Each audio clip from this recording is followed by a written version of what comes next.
અંબિકા વિદ્યાલય ધોરણ 11 વિષય ગુજરાતી કાવ્ય 15. ગુડ મોર્નિંગ વિદ્યાર્થી મિત્રો, કેમ છો બધા? મજામાં ને? ચાલ, આજે આપણે કાવ્ય 15 જોશું. સરસ મજાનું છે, તમે સમજશો તો ખ્યાલ આવશે. જો કાવ્ય 15 છે મારા ફળીના ઝાડવા બે. હવે જેમના કવિ છે દેવજી રામ મોઢા. બરાબર, દેવજી રામજી મોઢા. સમજાણું?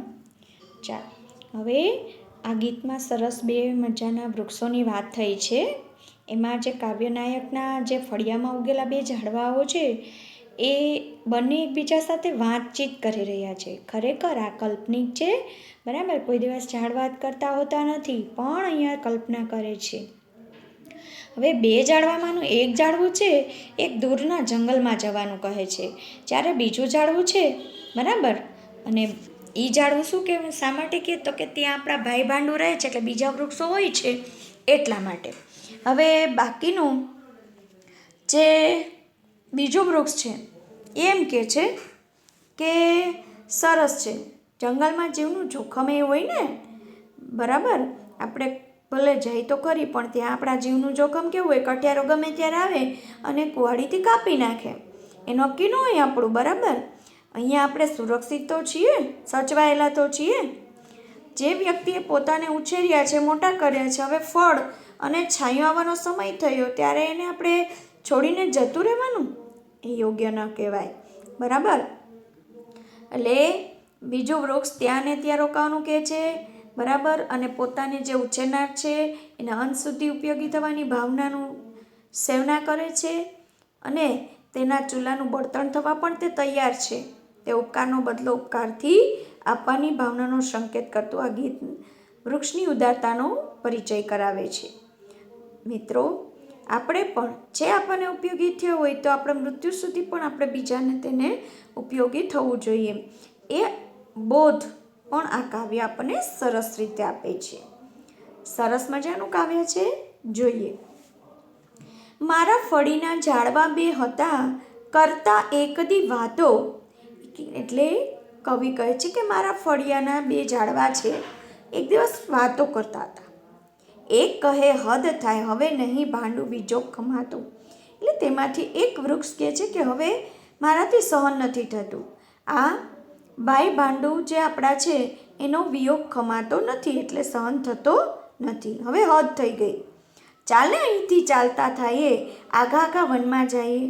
તે બાજુના વૃક્ષને કહે ચાલને આપણે બીજે જતા રહીએ, જંગલમાં, આઘા આઘા જંગલમાં, જ્યાં આપણા ભાઈ ભાંડું રહે છે ત્યાં આપણે જતા રહીએ. બીજું કહે એમાં જીવનું જોખમ નીત આવે કઠિયારા, આવી ઓચિંતાના ચલવે આપણા પર કુઠારના મારા.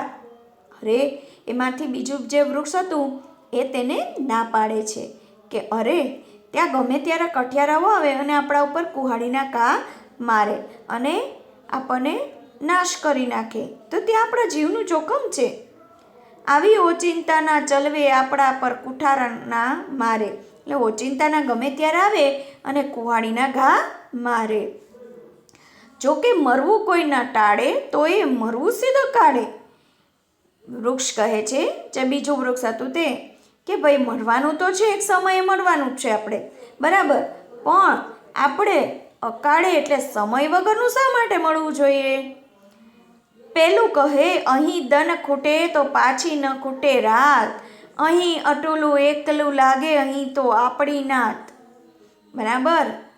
તો પેલું વૃક્ષ જે કહેતું હતું ને જંગલમાં જવાનું, તો તે કહે છે કે અહીં દિવસ ખૂટે તો રાત ન જાય, રાત જાય તો દિવસ ન જાય, તો અહીંયા એકલું અટુલું લાગે છે, એકલતા લાગે છે, અને ત્યાં તો વનમાં આપણી નાત છે, આપણા ભાઈ ભાંડવો છે. ચાલને આપણે ચાલતા થઈએ આઘા આઘા વનમાં, એટલે બાજુના વૃક્ષને કહે ચાલને આપણે વૃક્ષ આપણા જંગલમાં જતા રહીએ. બીજું કહે જેણે જાત કસીને આપણને જળ પાયા, એમણે ક્યારે આપશું આપણા ફળને એમની આપણી છાયા. હું તો કહું અહીં રોકાઈ જાય, એના ચૂલામાં ઈંધણા થાય. એટલે કે છે બીજું પાછું જે ઉપકારનો બદલો ઉપકારનો માનવામાં આવે છે એવું કહે છે. જુઓ તો કે જેને આપણે નાના હતા ત્યારે પોતાની જાત ખસીને મહા મુશ્કેલી વેઠીને અને પાણી પાયા છે, અને હવે જ્યારે આપણે વૃક્ષની છાયા અને ફળ આપવાની વાત કરવાની આવી, આપણે એમને દેવાનું આવી ત્યારે આપણે ત્યાંથી જતા રહીએ? એવું ન ચાલે, એવું ન કરાય કોઈ દિવસ, બરાબર. જ્યારે મુસીબતથી આપણને પોષીને ઉછેર્યા છે, ત્યારે હવે આપણે જ્યારે એને ફળ આપવાની વારી આવી ત્યારે આપણે બીજે જવાનું, એવું ન કરાય, બરાબર. હું તો કહું અહીંયા રોકાઈ જાય અને આપણે એના ચૂલાના બળતણ તરીકે પણ ઉપયોગ થવાનું કહે ને તોય થઈ જવાય, બરાબર. આ કાવ્યમાં આપણને તે જેને પોતાના માટે જાત કસી નાખી છે એવા માટે પોતે મૃત્યુ થાય તો પણ ત્યાંથી હટવાનું નહીં, એવો બોધ આપે છે. ખરું ને વિદ્યાર્થી મિત્રો? કેવું સરસ છે, નાનું એવું કાવ્ય છે પણ સરસ મજાનો બોધ આપણને આપીને જાય છે કે જેને આપણા ઉપર ઉપકાર કર્યો હોય તેને આપણે જિંદગી જીવીએ ત્યાં સુધી આપણે ભૂલવાનું જોઈએ નહીં, બરાબર ને વિદ્યાર્થી મિત્રો? કેવું લાગ્યું? મજામાં? ચાલો, ફળી એટલે ફળિયું શબ્દાર્થ જોઈ લઈએ. ભાંડું વિજોગ એટલે પરિવારના જે ભાઈઓ હોય તેનાથી વિયોગ જુદાય. ખમાતો એટલે સહન થતો. આઘા એટલે દૂર. કુઠાર એટલે કુવાડો. ફરસી. સિદ્ધ એટલે શા માટે, શું કામ. અકાળ એટલે અયોગ્ય સમયે. કુદરતી મૃત્યુ પહેલાંનું મૃત્યુ. દન એટલે દિવસ. ઈંધણા એટલે બળતણ.